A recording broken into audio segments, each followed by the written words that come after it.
The destiny of planets is deeply intertwined with the fate of the star they orbit. In our solar system, that guiding star is the Sun, which ultimately dictates the future of all surrounding worlds. As the Sun evolves, so too does the potential for life on neighboring planets.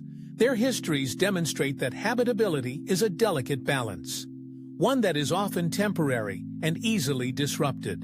Among all the planets in our system, only one has retained its water and capacity to support life: Earth. What makes Earth truly remarkable is not just the presence of life, but the long-term stability of the conditions that support it. For billions of years, our planet has maintained oceanic conditions on its surface, fostering the rich biological evolution that has made Earth a unique cradle of life. Thanks to Earth's optimal size, complex geology, and resilient atmosphere, liquid water has not only appeared, it has stayed. The atmosphere has remained stable enough to protect this precious resource over vast timescales, allowing complex life forms to emerge and thrive. Even more astonishing is that life itself has become an active part of the planet's system, shaping continents, influencing the oceans, and helping to regulate the very atmosphere that shields our fragile ecosystems from harm. As the Sun continues to evolve and grow hotter, temperatures on Earth steadily rise. This gradual increase disrupts global weather patterns, triggering immense storms and prolonged droughts across continents. Vegetation perishes, and as plants die off, the oxygen levels in Earth's atmosphere begin to plummet. Roughly 1 billion years from now, the age of complex life on Earth will draw to a definitive end. Earth will eventually resemble Venus or Mars, with an atmosphere dominated by carbon dioxide and devoid of other meaningful gases. It will become a scorched, uninhabitable oven world, where all the rich biodiversity that once thrived will be nothing more than a distant memory. As the Sun depletes its hydrogen fuel, it will enter a transformative new stage of its life cycle and become what astronomers call a red giant. We've witnessed this phase in other stars across the galaxy, and our Sun will follow the same inevitable path. During its red giant phase, the Sun's outer layers will balloon outward, potentially engulfing the inner planets. The resulting expansion will strip away the atmospheres of the planets that remain, sweeping them clean with violent solar winds and immense heat. Mercury will be the first to succumb, consumed entirely by the expanding star. Venus soon follows, its fate sealed in fire. Some scientific models suggest Earth may narrowly escape this apocalyptic blaze, lingering just beyond the red giant's swollen edge, along with Mars. But even if Earth avoids total annihilation, the era of the 4 terrestrial planets will be over. Their long histories and the lives they once supported will fade into cosmic obscurity. For Uranus, it is often overlooked due to its bland and unremarkable cloud patterns. When Voyager passed by the planet, the images it returned showed little visual excitement. But beneath that dull exterior lay surprising truths. Voyager's instruments revealed that Uranus holds the title for the coldest planet in the solar system. There simply isn't enough heat to drive the dramatic storms seen on giants like Jupiter or Saturn. Uranus belongs to a distinct category known as the ice giants. But the surprises didn't stop at its temperature. Voyager also confirmed the existence of rings around Uranus, rings that astronomers had long suspected from telescopic observations, but whose exact configuration had remained a mystery until this flyby. As Voyager investigated the ring system, it noticed something curious. 2 small moons, Cordelia and Ophelia, located at the inner and outer edges of the brightest ring. These moons act as shepherds, using their gravitational influence to nudge and confine the particles within the rings. These shepherd moons maintain order within the chaos, keeping the rings sharp and structured. However, the most astonishing feature of Uranus is not its cold, nor its rings, but its orientation. Unlike most planets, which rotate and revolve in the same direction as the Sun's spin, Uranus appears tipped on its side, its axis tilted by a staggering 98 degrees. The rings and moons orbit over its poles rather than around its equator, giving the planet a bizarre, almost whimsical spin like a top that has fallen sideways. This unusual orientation hints at a violent past. Since the beginning, everything in the solar system has followed the same general direction, orbiting the Sun in a synchronized, flattened plane. But Uranus and Venus break this pattern. While Venus spins slowly and in reverse, Uranus rotates perpendicular to its orbital path.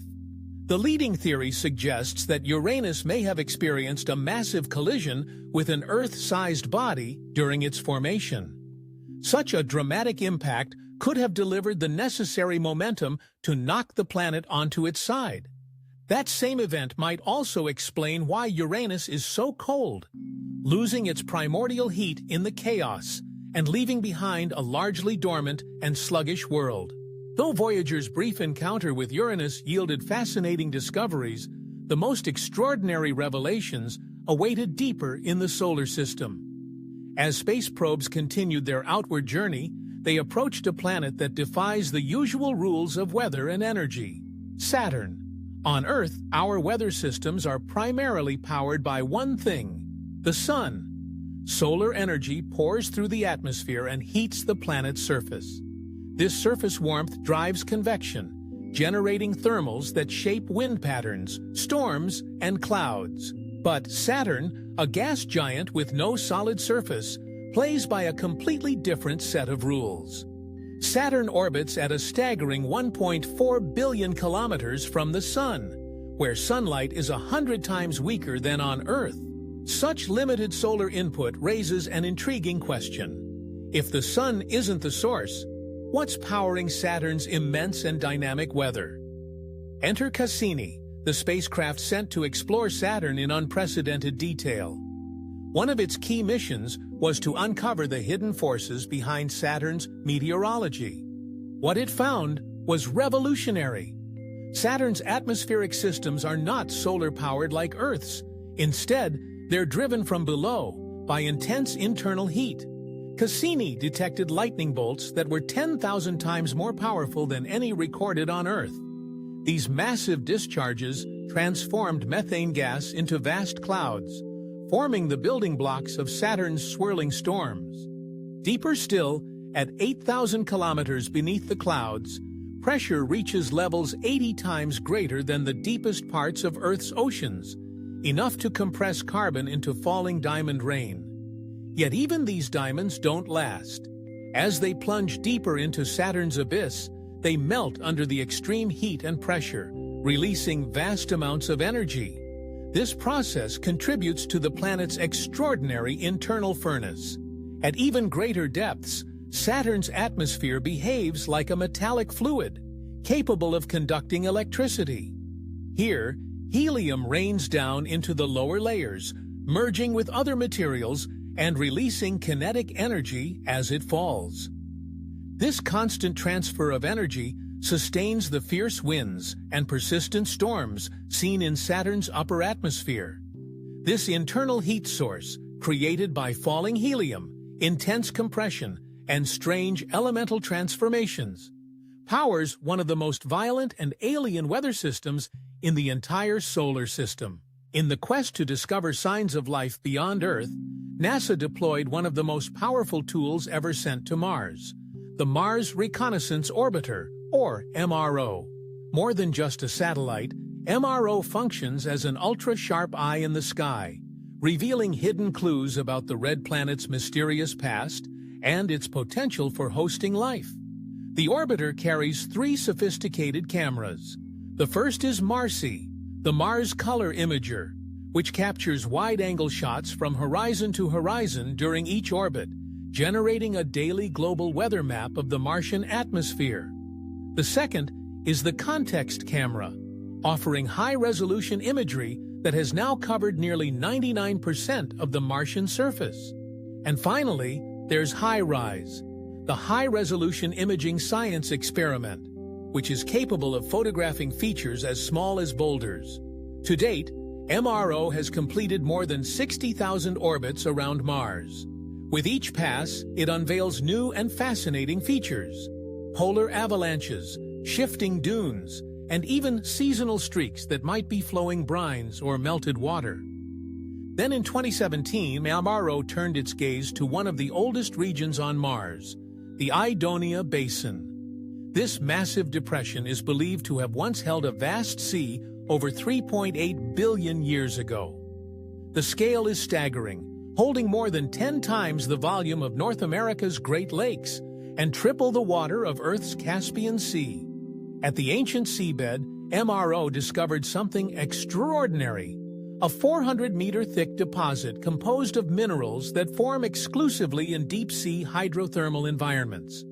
These are the same types of environments on Earth where undersea vents create conditions believed to have sparked the origins of life. This finding is astonishing. Mars not only had the essential ingredients for life, like water and organic chemistry, but also the dynamic geological energy needed to activate those elements. For potentially hundreds of millions of years, regions like the Idonia Basin could have nurtured the earliest stirrings of Martian life.